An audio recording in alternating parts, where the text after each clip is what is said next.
يا أيها الذين آمنوا توبوا إلى الله توبوا إلى الله توبوا إلى الله توبة نصوحا. السلام عليكم ورحمة الله وبركاته. الحمد لله نحمده ونستعينه ونستغفره ونعوذ بالله من شرور أنفسنا ومن سيئات أعمالنا من يهده الله فلا مضل له ومن يضلل فلا هادي له أشهد أن لا إله إلا الله وحده لا شريك له وأشهد أن محمدا عبده ورسوله اللهم صل وسلم وبارك على نبينا محمد وعلى آله وصحبه أجمعين. Ikhwani fi din, azakumullah. Yang kita akan bahas dalam ceramah singkat ini yaitu tentang kalimat syahadat yang kita ucapkan. Dua kalimat syahadat yang kita ucapkan, asyhadu an la ilaha illallah wa asyhadu anna Muhammad Rasulullah. Kita harus faham tentang dua kalimat syahadat ini. Di samping kita harus meyakini, memahami, dan kita mengamalkan. Banyak kaum muslimin yang dia mengucapkan dua kalimat syahadat ini tapi dia nggak faham. Makanya kita wajib memperbaiki cara beragama kita supaya kita selamat dunia dan akhirat. Kita harus tahu tentang makna dua kalimat syahadat ini yang dengannya agama Islam ini dibangun. Yang pertama, syahadat asyhadu an la ilaha illallah. Aku bersaksi tidak ilah yang berhak diibadahkan oleh Allah. Wa asyhadu anna Muhammad Rasulullah. Dan aku bersaksi bahwa Nabi Muhammad adalah utusan Allah. Kalimat yang pertama, syahadat la ilaha illallah, yang kita ucapkan itu mengandung dua rukun. Makna dari kalimat ini, la ilaha illallah artinya la ma'buda bihaqqin illallah. Tidak ada yang disembah dengan benar kecuali hanya Allah. Rukunnya ada dua. Yang pertama nafi, yang kedua itsbat. Yang pertama nafi artinya kita menafikan semua yang disembah selain Allah. Dan yang kedua itsbat, yaitu kita wajib menetapkan ibadah itu hanya kepada Allah saja. Jadi kita wajib mentauhidkan Allah, menjauhkan segala macam perbuatan syirik. Dan dakwahnya para nabi dan para rasul semuanya demikian. Semua nabi, semua rasul alaihi wassalatu wassalam mendakwakan dakwah tauhid, melarang umat dari berbuat syirik. Allah berfirman di dalam surah An-Nahl di ayat 36, surah 16 ayat 36, Allah berfirman, "Wa laqad ba'atsna fi kulli ummatin rasulan an i'budullaha wajtanibut taghut." Sungguh kami telah utus pada setiap umat seorang rasul. Setiap rasul dakwahnya an i'budullah. Hendaklah kalian beribadah hanya kepada Allah saja dan jauhkan taghut. Taghut artinya apa-apa yang disembah selain Allah. Kita wajib menjauhkan semua yang disembah oleh manusia selain Allah. Kita wajib beribadah hanya kepada Allah saja. Dan banyak ayat Al-Quran memerintahkan demikian. Wa'budullaha wa la tusyriku bihi syai'a wa bil walidaini ihsana. Hendaklah beribadah hanya kepada Allah. Dan janganlah kalian menyekutukan Allah dengan sesuatu pun juga.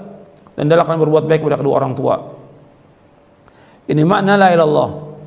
Dan ini panjang pembicaraan tentang la ilaha illallah. Tapi saya singkat bahwa kita wajib mentauhidkan Allah dan menjauhkan segala macam perbuatan syirik. Kemudian yang kedua yaitu makna syahadat Muhammad Rasulullah sallallahu alaihi wasallam, bahwa kita bersyahadat bahwa Muhammad adalah utusan Allah. Kita wajib untuk ittiba kepada beliau, mengikuti beliau, mentaati beliau. Karena itulah yang akan membawa manusia kepada kebahagiaan dunia dan akhirat, mentauhidkan Allah, menjauhkan segala macam perbuatan syirik dan mengikuti Rasulullah sallallahu alaihi wasallam. Kita wajib taat kepada beliau. Kita wajib menjauhkan apa yang beliau larang. Kita wajib membenarkan apa yang beliau sampaikan. Kita wajib beribadah menurut apa yang beliau syariatkan. Karena itu para ulama menjelaskan tentang dua kalimat syahadat ini, tentang agama Islam ini yang kita yakini sebagai agama kita, satu-satunya agama yang hak, agama yang benar, bahwa agama Islam ini dibangun di atas dua prinsip. Dengan dua kalimat syahadat ini dijelaskan oleh para ulama bahwa agama Islam dibangun di atas dua prinsip. Bahwa dinul Islam mabniun ala aslain. Bahwa agama Islam dibangun di atas dua prinsip. Yang pertama, alla na'budu illallah wahdah la syarikalah. Tidak boleh kita beribadah melainkan hanya kepada Allah saja semata dan tidak sekutu bagi Allah. Yang kedua, alla na'budu illa bima syara'a fi kitabihi aw fi sunnati rasulih Muhammad sallallahu alaihi wasallam la bil bid'ah wala bil ahwa. Yang kedua, tidak boleh kita beribadah melainkan dengan apa yang beliau syariatkan. Tidak boleh kita beribadah melainkan dengan apa yang Allah syariatkan dalam kitabnya atau yang disyariatkan dalam sunnah Rasulnya sallallahu alaihi wasallam. Yang disyariatkan dalam sunnah Rasulnya Muhammad SAW. Tidak boleh kita mengikuti bid'ah dan tidak boleh kita mengikuti hawa nafsu. Saya akan jelaskan tentang dua prinsip agama Islam ini, yang bahwa agama Islam dibangun di atas dua prinsip ini. Yang pertama, alla na'budu illallah wahdahu la syarikalah. Tidak boleh kita beribadah melainkan hanya kepada Allah saja dan tidak sekutu bagi Allah. Yang kedua, alla na'budu illa bima syara'a fi kitabihi aw fi sunnati rasulih Muhammad sallallahu alaihi wasallam la bil bid'ah wala bil ahwa. Kita tidak boleh beribadah melainkan dengan apa yang Allah syariatkan dalam kitabnya atau pada sunnah rasulnya Muhammad SAW. Tidak boleh kita mengikuti bid'ah dan tidak boleh mengikuti hawa nafsu. Dalilnya, keterangannya, yang pertama tentang kita wajib beribadah hanya kepada Allah saja, banyak ayatnya dalam Al-Quran. Seperti Allah berfirman di dalam surah Ali Imran ayat 64, Allah berfirman, qul ya ahlal kitab ta'alu ila kalimatin sawa'in bainana wa bainakum alla na'budu illallah wa la nusyrika bihi syai'a wa la yattakhidha ba'duna ba'dan arbaba min dunillah fa in tawallaw faqulu syahadu bi anna muslimun. Katakanlah wahai ahlul kitab, kemarilah kepada satu kalimat yang sama antara kami dengan kalian. Tidak boleh kita beribadah melainkan hanya kepada Allah saja. Tidak boleh kita menyekutukan Allah dengan sesuatu apapun juga. Tidak boleh sebagian dari kita mengambil sebagian yang lain sebagai Tuhan selain Allah. Jika kalian berpaling, saksikan bahwa kami adalah orang-orang Islam.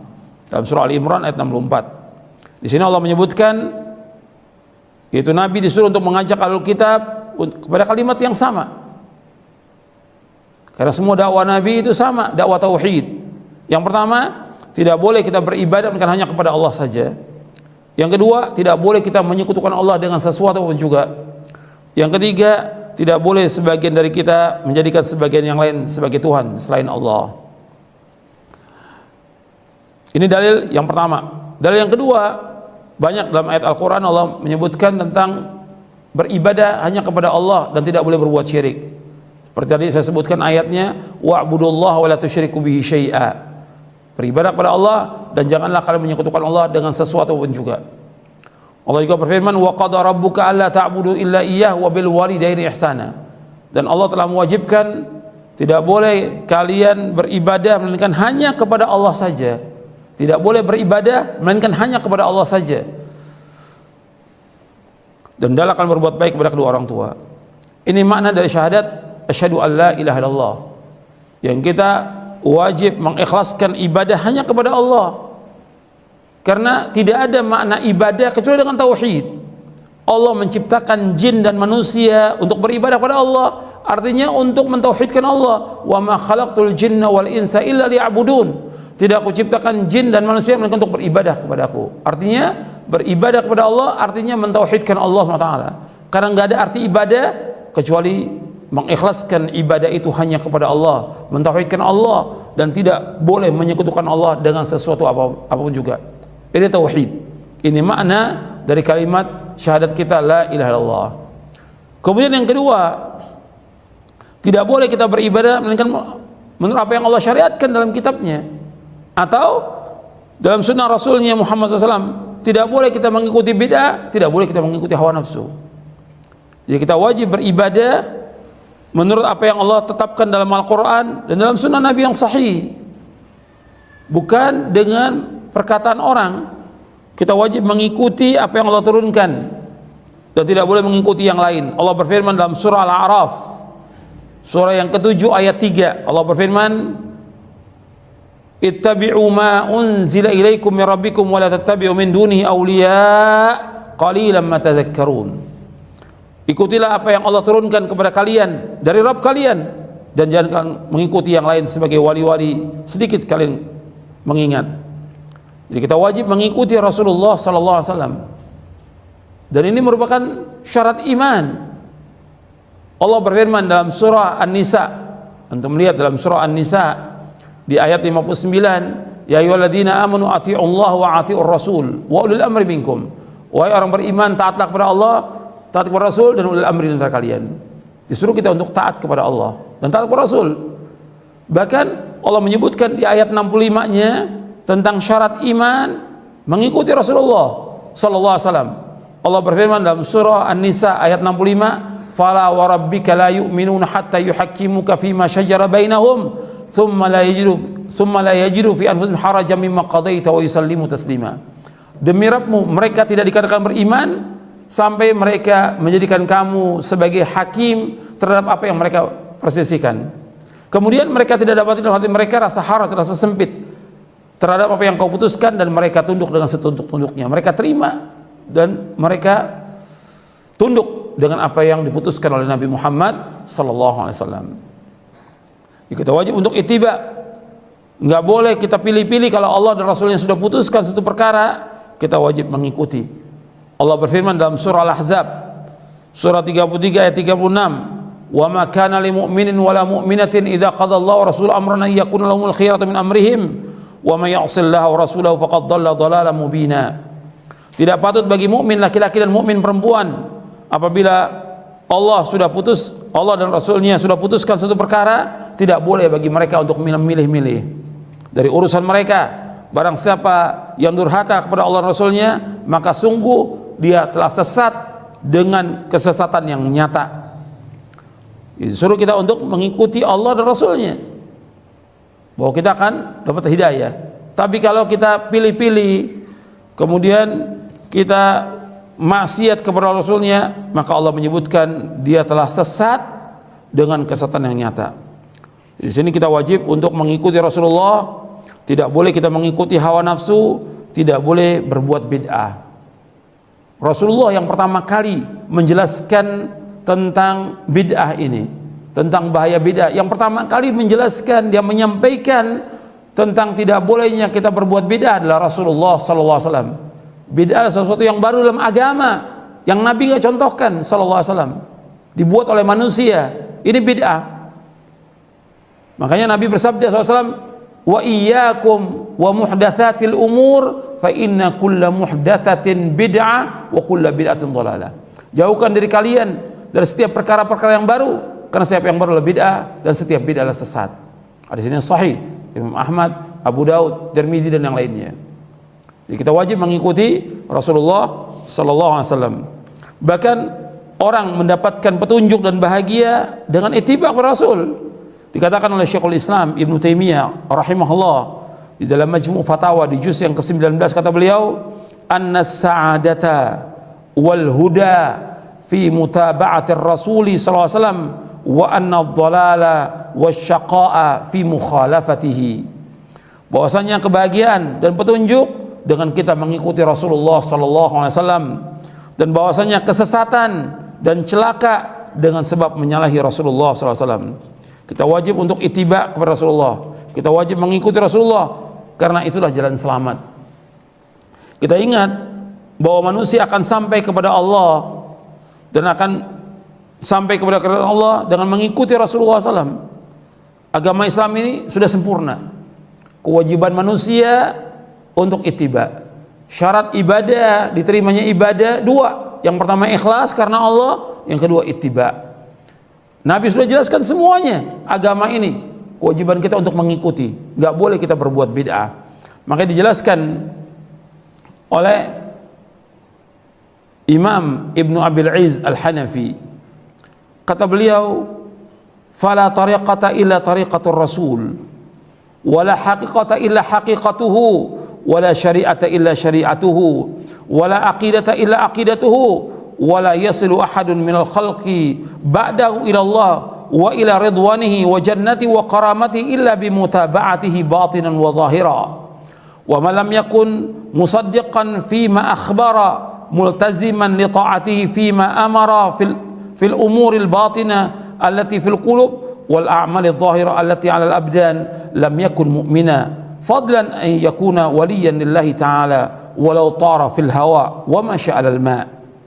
Dijelaskan oleh Imam Ibn Abil Izz Al-Hanafi yang wafat tahun 792 Hijriah di dalam kitab Syarah Aqidah Tahawiyah, kata beliau, tidak ada tariqat kecuali tariqat yang diajarkan oleh Rasulullah sallallahu alaihi wasallam. Tidak ada hakikat kecuali hakikat yang dibawa oleh Rasulullah SAW. Tidak ada syariat kecuali syariat yang dibawa oleh Rasulullah SAW, dan tidak ada akidah kecuali akidah yang diajarkan oleh Rasulullah SAW.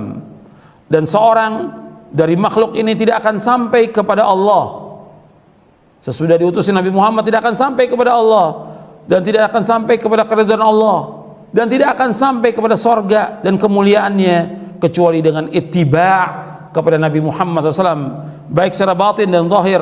Dan barang siapa yang tidak membenarkan apa yang beliau kabarkan, tidak konsekuen untuk taat kepada beliau dengan apa yang beliau perintahkan, baik dalam perkara yang batin yang ada dalam hati maupun perkara yang zahir yang dilaksanakan oleh badan, maka dia tidak dikatakan seorang mukmin, apalagi dikatakan sebagai wali Allah, meskipun dia terbang di udara, meskipun dia berjalan di atas air, dia tidak dikatakan wali Allah sampai dia mengikuti syariat yang dibawa oleh Nabi Muhammad sallallahu alaihi wasallam. Kita wajib untuk ittiba pada beliau. Ini makna dari syahadat asyhadu an la ilaha illallah wa asyhadu anna Muhammad Rasulullah. Kita wajib mengikhlaskan ibadah hanya kepada Allah dan tidak boleh berbuat syirik, dan kita wajib ittiba kepada Rasulullah SAW, dan tidak boleh kita mengikuti hawa nafsu, dan tidak boleh kita mengikuti bid'ah. Mudah-mudahan apa yang saya sampaikan bermanfaat untuk memperbaiki agama kita, cara beragama kita, agar kita lurus dalam kita beragama dan kita selamat dunia dan akhirat. Mudah-mudahan bermanfaat untuk saya dan untuk seluruh kaum muslimin dan muslimat. Wassalamualaikum warahmatullahi wabarakatuh.